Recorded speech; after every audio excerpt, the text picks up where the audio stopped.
We put out a video recently on this channel, Mythbusting the cognitive effects of carbon dioxide, and it started some fights, and I thought that it would. And I wanted to go over some of the reasons why CO2 could be a red herring in some cases, and where it can lead you astray to just be tracking that as your number one thing. And by the way, this is an important conversation because there are a lot of ventilation approaches and ventilation standards out there, ASHRAE for example, that use CO2 as a metric to chase. And we're looking mostly at like commercial codes where they have targets built in for the effectiveness of those systems. And by the way, please stick around to the end because I'm gonna have two guest interviews that I think are gonna be very useful for us understanding both the health effects and also the ventilation impacts of this conversation. So I hope that you'll stay to the end or just fast forward there if you get bored at any point. So the first thing is I get a lot of emails, also people who book consults with me, where they're looking at specific numbers. So CO2 is 800 in this room. I'm looking for 600. CO2 is 1400 in my daughter's bedroom at night, et cetera, et cetera. And I think that these numbers become embedded in our brains, just like all of my audience, for the most part, knows what ACH 50 they're looking for on a new construction project. We know kind of what target we're looking for CO2. And I think that that is a dangerous thing because the first thing that can happen is that you have a high carbon dioxide reading because there are a lot of people in a space. For example, if anyone uses their CO2 monitor, and I travel with mine, to measure the CO2 in a crowded room or in an airplane. An airplane is a perfect example. The airlines will insist that they're doing a great job ventilating. They used to say during COVID that it was the safest place for you to be. When you actually look at the CO2 on a plane, you'll see that sitting on the tarmac before we fire up the ventilation system in earnest, it gets to be 2,500, 3,000, 3,500 parts per million or more for those few minutes that you're sitting there. I've sat on the tarmac for an hour before. But even when you're in the air, you're gonna get something like 1,600 parts per million and it's not gonna go down. So it'll just be sitting there the whole time at a level that we would all consider in our homes to be kind of a danger level. And that is because even though we're ventilating a lot, we've just got a lot of people in the space. So grading that space by the fact that we've got a context of a lot of people and we also have a high CO2 rating, like really the fact that it's not 3,500 the whole time we're flying is a miracle. The fact that it gets down to 1,600 is great. That means they are doing a good job ventilating that space. If we did more ventilation, we have the consequence of that dilution air. And when we say ventilation, by the way, I think most people think of dilution air, air from outside. If we introduce more air from outside on an airplane, it would dry it out even more. And if you haven't measured it yourself, look at what the relative humidity up there is. Often you'll get down to 20% or drier. And we're gonna start having people having nosebleeds, like everyone gets a nosebleed every time they fly if we ventilate much more than that. Also, the more we ventilate with outdoor air at 35,000 feet, the more ozone we bring in. And on single aisle airplanes, we don't have ozone scrubbers required. And so then we have this ozone thing, and that also is a chemistry issue. So there's your first issue, is high numbers don't always mean what you think they do. Second issue is you might have a very low CO2 number. I'm aiming for my house to be 600, or I aim, like I've had people who say, I'd like it to be 500 in my house. I'd like it to be the same as outside. That's really ambitious. Again, because dilution air is what we're talking about here, bringing outside air in has all these impacts for the heat bleed, the airflow and pressure, the moisture, big one, and contaminants. And again, we're talking about other contaminants that are not just carbon dioxide.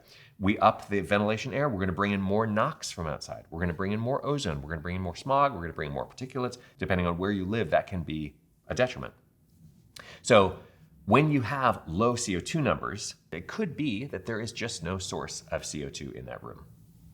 And that could be no people, no animals, no whatever else is gonna get into there, and we're gonna talk more about whatever else is in there. So just tracking the CO2 in an unoccupied space is a terrible way to monitor the ventilation of that space, because we could have huge levels of formaldehyde coming out of the building materials. We could have huge levels of other compounds that we're worried about, ammonia, nitrogen oxides, and all kinds of different things that don't come from people necessarily, but they might still build up in a space and lead to that issue. The third thing is that we could have a mistake in the CO2 sensor, or the CO2 sensor could be picking up on something that looks like CO2 and is not CO2.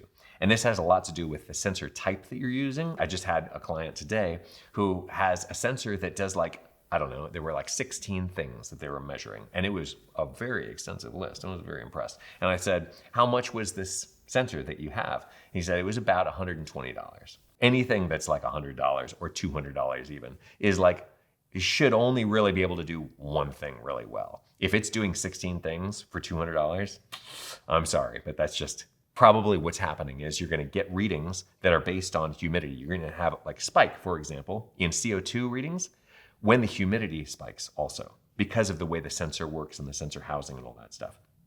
Also, I've had people who have had gas leaks have very high CO2 be the marker that shows them that something is wrong. And you can then use a combustible gas detector to chase down what that is. But for some reason, when you have a propane leak or a natural gas leak, sometimes it marauds as CO2 instead. And you'll have like 5,000 parts per million CO2 when really it's a combustible gas that's leaking and it's not CO2. CO2 is associated with combustion, but it's after the combustion has already happened, you would have a spike in CO2 in that kind of gas. And that would be, there's a whole bunch of issues with that. If you have carbon monoxide in your house, that's a combustion byproduct. You need to get that out of it. You need to figure out what's creating it and get it vented properly to outside. And if it's a oven or a range, then that's why we have kitchen exhaust hoods, because ovens and ranges are designed to give all their combustion gases to the indoor space. Now, another way that this can steer us wrong is in solutions, thinking through the solutions to your CO2 issue.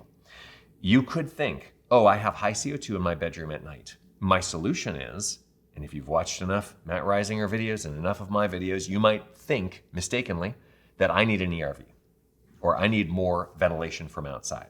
What could be happening is you'll have a spike in your bedroom at night when the door is closed and you're asleep for 8 hours. You and maybe your partner, or you and your partner and your baby, or you and your partner and your baby, and also your 2 dogs or whatever it is. When that happens, the solution is not to bring in air from outside. The solution might be that you have concentrated CO2 in your bedroom, and we need to just distribute that CO2 elsewhere in the house. And if we mix the air within the home, which is really what circulation, when we talk about the 5 factors of ventilation, circulation and filtration, those things are going to do a lot for us in that scenario. And so just turning your air handler onto circulate mode or on fan on mode, even though that also has side effects, which we discuss on this channel, that will fix that issue, and you do not need outdoor air to fix that. Now, if you take that piece of advice and you say, oh, great, I'm just going to do what Corbett said. Again, you got to think through the systems on all this stuff, because it is possible that your bedroom that we're trying to solve this issue with doesn't have ventilation at night, not because there is not air trying to get in there to distribute and dilute with the rest of the air around the house. It might be that your air handler is kicking on at night, whether it's temporarily or continuously, and your room is overly pressurized. A zonal pressure test is what you would use to diagnose that. That's room pressurization. So if that room with the door closed reaches more than, generally we consider 5 pascals of pressure, then we have the room saying, I can't accept any more air, thank you very much. And the air handler says, okay, I'll send it somewhere else.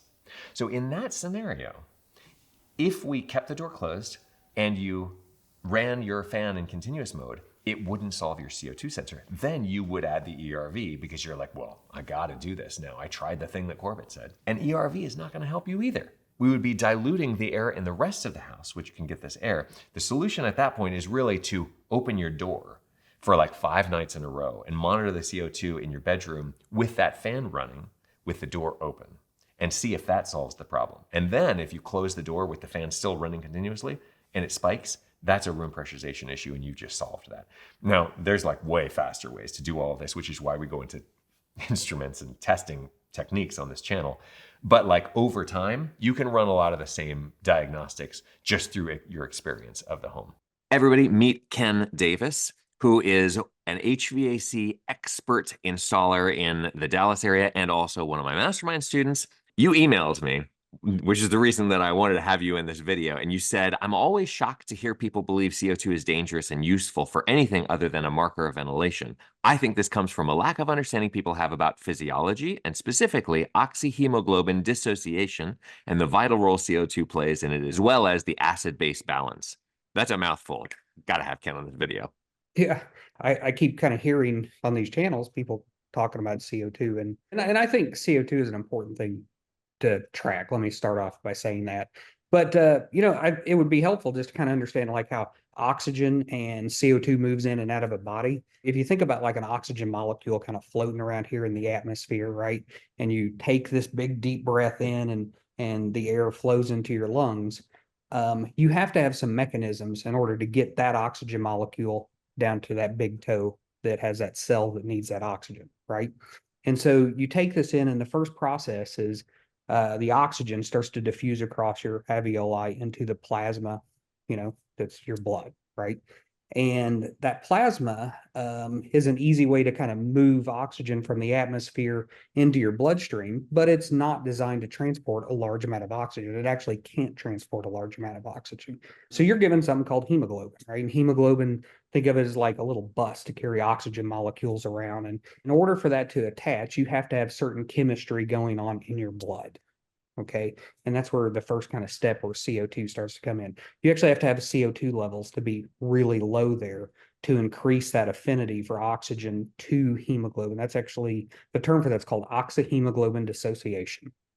And then, your heart pumps that blood down and you got all of this oxygen attached to hemoglobin. However, it's useless to you at that point. You have no way of getting that oxygen molecule into the cell where it's needed. You have a little bit of oxygen in the plasma, right, which we call PaO2, and it dissolves across into the cell. The cell uses that oxygen, and as a byproduct of that, it produces a little bit of CO2. That CO2 then dissolves into the plasma. When that happens, that rise in CO2 makes that hemoglobin molecule less, I'm going to say sticky, right? Less sticky. So it wants to hold less oxygen, and you start dumping that oxygen into the plasma, kind of keeping it recharged. And so you can keep that like diffusion gradient going on and keeping those cells oxygenated. The funny thing is the CO2 is only high for just moments in the blood, right? And at that point, it actually goes through this whole chemical process called a carbonic formula. That CO2 combines with water, immediately becomes carbonic acid, and that immediately converts to bicarb and then a little hydrogen ion. And then, it goes back to the lungs, and then the opposite formula happens, and you exhale the CO2 out. And so if you don't kind of keep that drive, like oxygenation doesn't happen in your body. I'll give you a good example. Have you ever seen anybody hyperventilate before? Like get panicked and start hyperventilating? You ever notice that their hands do this? That's carpal pedal spasm. The reason that does that is when they start breathing like that, they breathe off CO2 so fast that they actually become a little alkalotic. That causes calcium to leave the cell and muscles get tight, and you get those little carpal pedal spasms. So they'll come in, they'll have chest pain, they're short of breath, they actually look quite ill, and you'll kind of see their hands all spasmed up, and you just literally talk to them for a couple of minutes. Sometimes we'll throw them like on a mass non-rebreather, but turn the oxygen like way low. So they basically just rebreathe some of their own CO2 for a couple of minutes. And all of a sudden boop, it just all goes away. Wow, that's awesome. So we need it. It's an important vitamin. That sounds good. Thank you very much for clarifying that. To talk a little bit more about the ventilation implications of what to do about this, how to monitor it, also what to do about it, we've got comedian Kevin Hart. Yeah, so that was Corbett. That was the Canadian, not the comedian. Who's the founder of Haven, which is a ventilation monitor and also controller. I put out that CO2 video and you were like, damn it, in your Canadian way. You said what the Canadian version of damn it is. So yeah, this is my version of yelling. It's just typing on the internet. In terms of ventilation, CO2 has been something that we've really been chasing. And I think we started chasing it because it was the only sensor we had commercially available that tracked an absolute unit of measurement, whereas other things like VOCs are a relative unit of measurement, not associated with any sort of toxicity. And so CO2 is something that we could put into buildings and we could track, and then we could set standards. And even the standards, there's not a clear standard that people have agreed upon.